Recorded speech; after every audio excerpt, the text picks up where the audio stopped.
여러분들 게임 많이 하죠? 혹시 이 사진 아는 사람? 보시면 다 아는 거죠? 예, 리그 오브 레전드 아직도 많이 게임하는 게임이에요. 이 아이템 혹시 뭔지 아는 사람?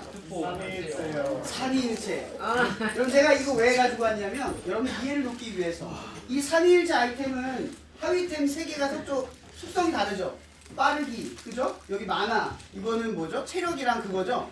데미지. 3개 합치면 구급템이 돼요. 그 이름 자체 가격도 3333이라고 3333원이죠, 그죠? 삼위일체를 강조한 아이템이에요, 그죠? 제가 왜 이걸 가지고 왔냐면 오늘 성령에 대한 이야기를 하려고 해요. 성령. 이 성령에 대한 이야기는 사실 기독교에서도 많이 다루질 못해요. 이해하기가 되게 어렵거든요. 자, 성경에는 삼위일체라는 단어는 없어요. 근데 신학적 용어가 존재를 해요. 왜 이 신학적 용어가 있냐면 성경을 읽다 보면 이해할 수밖에 없는 이야기가 바로 뭐냐면 삼위일체예요. 삼위가 뭐냐? 세 개의 위격. 우리는 인격이라고 하잖아요. 사람이니까 격, 인격, 성품이나 인성, 이걸 인격이라고 하잖아요. 그죠? 그러면 하나님, 신적인 격을 뭐라고 표현하냐면 위격이라고 말을 해요. 그러니까 세 개의 위격. 그러니까 하나님이신 아버지, 성부, 그리고 아들이신 성자, 예수. 그 다음 마지막으로 누구예요? 성령. 근데 이 끝에 단어가 뭐예요? 일체죠, 일체. 그럼 삼위일체가 뭐예요? 세 개의 위격, 그러니까 세 개의 성격과 형태와 모습은 다르지만 일체, 하나다라는 뜻이에요. 좀 이거 이해가 안 되는 용어죠. 사실 잘 안 돼요. 기독교인들조차도 잘 이해하기 어려운 단어예요. 왜 이해가 안 되냐? 여러분 기독교 복음의 신앙은 뭐예요? 오직 예수만 믿는다. 그죠? 오직 예수만 믿는 거예요. 그래서 삼위일체는 세 개의 신을 따로따로 믿는데 하나를 믿는다 이 뜻이니까 조금 말이 어폐가 안 맞아요. 근데 이걸 이해하기 쉽게 풀어가려고 하는 거예요. 성령님이라는 게 존재를 해요. 성부이신 하나님은 우리를 만드셨어요. 창조하신 능력이신 아버지이신 하나님이에요. 그 다음 아들이신 예수는 뭐예요? 말씀이라고 했죠? 말씀이 우리를 창조했어요. 하나님이 말씀하시자 그 말씀이신 예수가 우리를 창조하고 회복을 하세요. 그래서 예수님께서 어떻게 해요? 십자가에 매달려 죽으심으로 우리를 구원했죠? 그러니까 실제로 우리를 위해서 한 역사는 누구예요? 예수. 그 다음 마지막에 역사가 있어요. 뭐냐? 바로 성령이에요. 이 성령이라는 존재는 뭐냐? 세상을 운행하고 이끌어가는 존재. 그러니까 이런 거죠. 하나님이 여러분에게 말씀을 하세요. 근데 누군가에게는 그 말씀이 다가서기도 하고 누군가에는 그 말씀이 스쳐 지나가기도 해요. 이러한 현상을 미묘하게 이해할 수 있는 존재가 누구다? 성령이다라는 거예요. 이 아이템도 사실 엄연히 말하면 그걸 이야기하는 거예요. 세 개의 속성은 다르지만 하나로 궁극적이다. 이 얘기를 하려고 하는 거잖아요. 사실 이 아이템 뽑으려고 참으면 경기를 질 수도 있어요. 이거 유의할 때만 하는 거죠. 저도 알고 있거든요. 그런 것만큼 이 삼위일체라는 궁극적 목적은 하나님의 뜻을 아는 데에 있어요. 이런 제가 저번에 얘기해 준 거 기억나요? 하나님은 누구다? 뭐다? 사랑. 이것만 기억하면 돼요. 하나님은 사랑이다. 그러니까 일체라는 건 하나의 몸체에만 의미하는 것만이 아니라 하나의 뜻을 지녔대요. 무슨 뜻? 사랑. 이것만 알면 돼요. 그러니까 하나님은 사랑이시고 사랑이신 하나님은 위격은 다르지만 그 세 가지 위격이 뭘 위해 궁극적으로 달려가고 있어요? 사랑으로 달려가고 있다는 거예요. 우리를 사랑하려고 하는 완성된 목적이 있어요. 에덴 동산에서 행복하게 살려고 만들었던 그 목적대로 돌아가게 만들어낸 하나님의 목적이 있다는 거예요. 그럼 성령님은 뭐냐? 바로 여러분의 삶에 가장 밀접하게 역사하시고 깨닫게 하시고 또 나아가게 하시고 믿게 하시는 모든 것들, 그것들을 성령의 역사라고 해요. 그래서 또 다른 말로 말하면 성령은 운동하시는 운영이에요. 여러분의 삶에 가장 밀접하게 역사를 해요. 실제로 우리는 예수님의 이름으로 기도합니다 하지만 또 다른 말로는 예수님의 이름으로 기도하오니 성령님 도와주시옵소서라고 기도해도 같은 은어가 되는 거예요. 같은 용어가 되는 거죠. 제가 이 이야기를 계속 설명하는 이유가 바로 이것 때문이에요. 예수님께서 십자가에서 죽으셨어요. 근데 죽기 직전에 제자들에게 요한복음 14장에서 뭐라고 말하냐면 내가 이제 곧 하늘로 올라갈 거예요. 예수님이 죽은 다음에. 그래서 너희 가운데 뭘 두고 가냐면 성령님이라고 하는 걸 두고 간대요. 그 성령님이 두고 가는 그 성령님께서 여러분들을 앞으로 도우실 거라는 거죠. 그걸 어떻게 하실지는 모르지만 두고 가신대요. 그래서 이 성령님을 통해서 깨닫게 하시는 몇 가지가 있어요. 하나, 예수님이 나를 위해 죽었다는 사실을 알게 하고, 둘, 예수님께서 말씀하시는 것이 선하심을 이해하게 해요. 셋, 하나님이 사랑이시다라는 걸 깨닫게 해요. 네, 우리가 곁길로 갈 때 하나님의 은혜로 나아가도록 우리를 깨닫게 하실 때도 있다는 거죠. 5, 우리가 하나님을 믿고 살아갈 때도 하나님의 사랑이 뭔지를 발견하게 만드시는 존재라는 거죠. 이것 말고도 많아요. 성령님이 하시는 역사는 늘 우리가 하나님을 모르고 하나님을 안 믿고 하나님을 잘 모를 때 하나님을 알게 하시는 역사를 이 성령이 하시는 역사로 바라보는 거예요. 우리가 그래서 저번에는 하나님 배웠고 예수님 배웠고 이제 기도하는 법을 배웠고 성령님에 대해서 배우려고 하는 이유가 바로 이것 때문이에요. 실제로 여러분의 삶에 기도를 통해 역사하시도록 돕는 분이 누구냐면 바로 성령님이에요. 그걸 이해하기 위해서 하는 거예요. 그래서 오늘 말씀 보면은 종이 책자에 있죠? 말씀을 제가 잠깐 읽어드릴게요. 내가 아버지께 구하겠으니 그가 또 다른 보혜사를 너희에게 주사 영원토록 너희와 함께하게 하리니 그는 진리의 영이라 세상은 능히 그를 받지 못하나니 이는 그를 보지도 못하고 알지도 못함이라 그러나 너희는 그를 아나니 그는 너희와 함께 거하시며 또 너희 속에 계시겠습니다. 내가 너희를 고와 같이 버려두지 아니하고 너희에게로 오리라.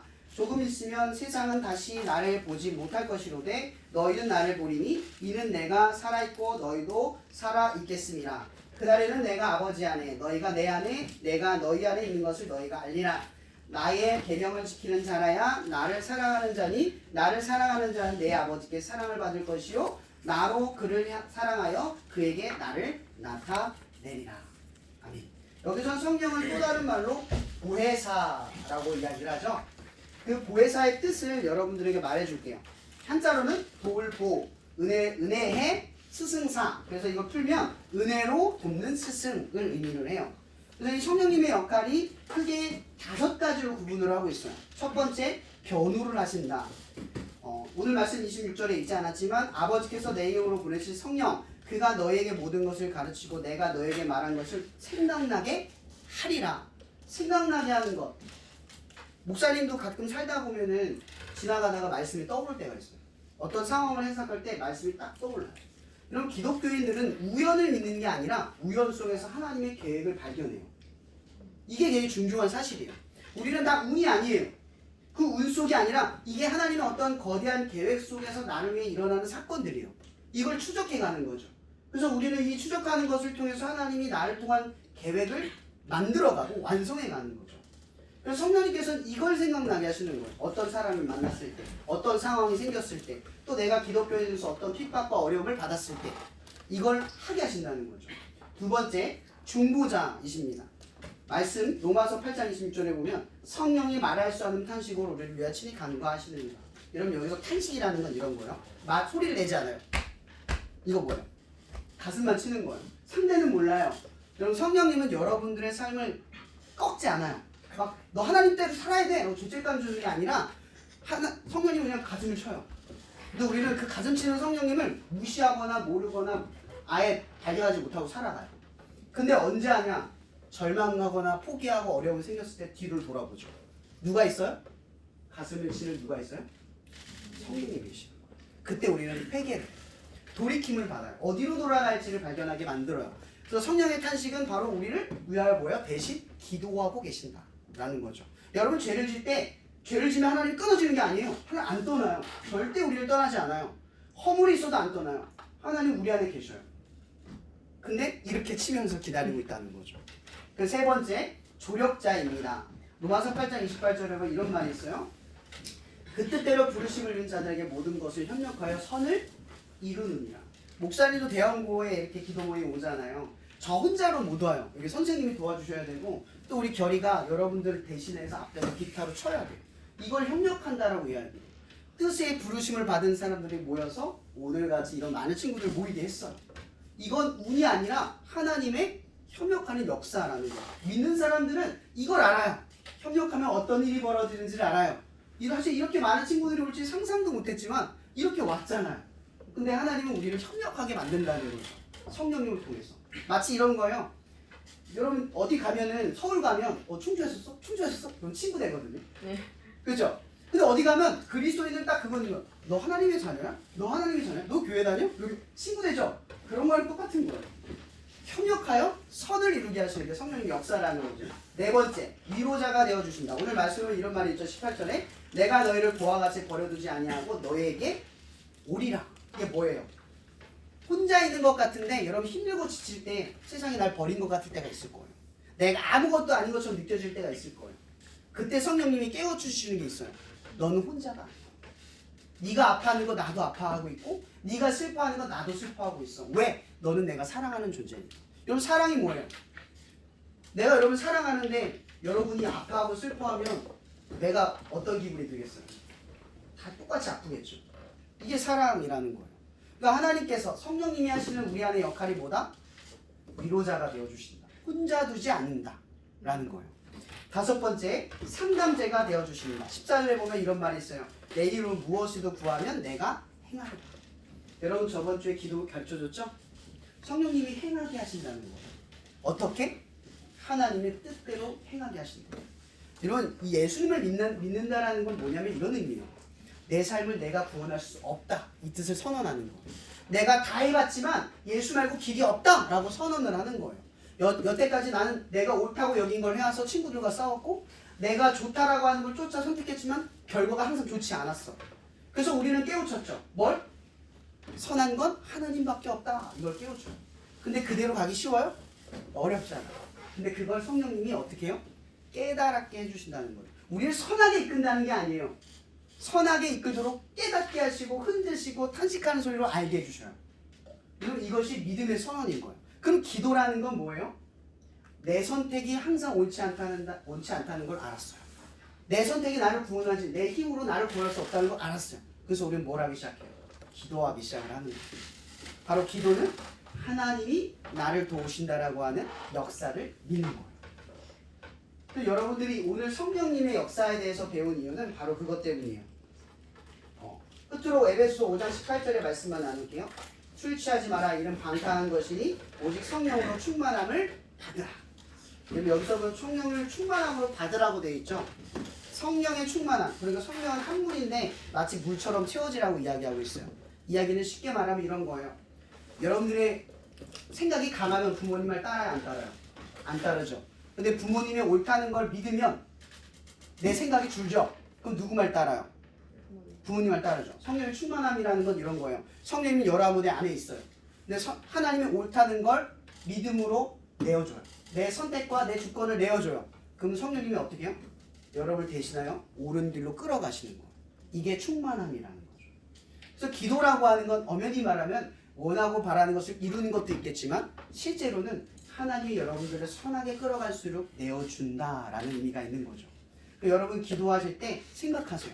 하나님 원하는 거, 필요한 거, 내가 어려워하는 걸 해결해 주시겠지만 결국은 하나님이 선한 것으로 나를 이끌어가도록 여러분들을 만들어 가신다는 사실을 기억하시기 바랍니다.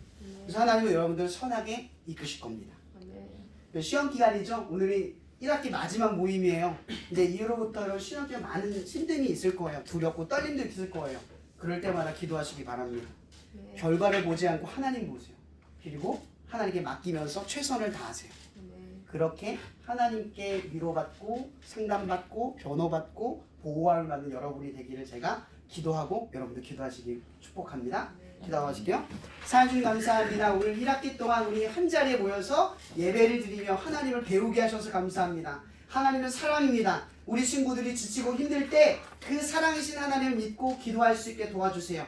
그리고 시험 기간 동안 힘든 시간들이 아니라 선하게 이끄시는 하나님의 기쁨을 발견할 수 있는 친구들이 될 수 있도록 하나님 축복해 주시옵소서. 모든 것에 감사하며 살아계신 예수님의 이름으로 기도합니다. 아멘.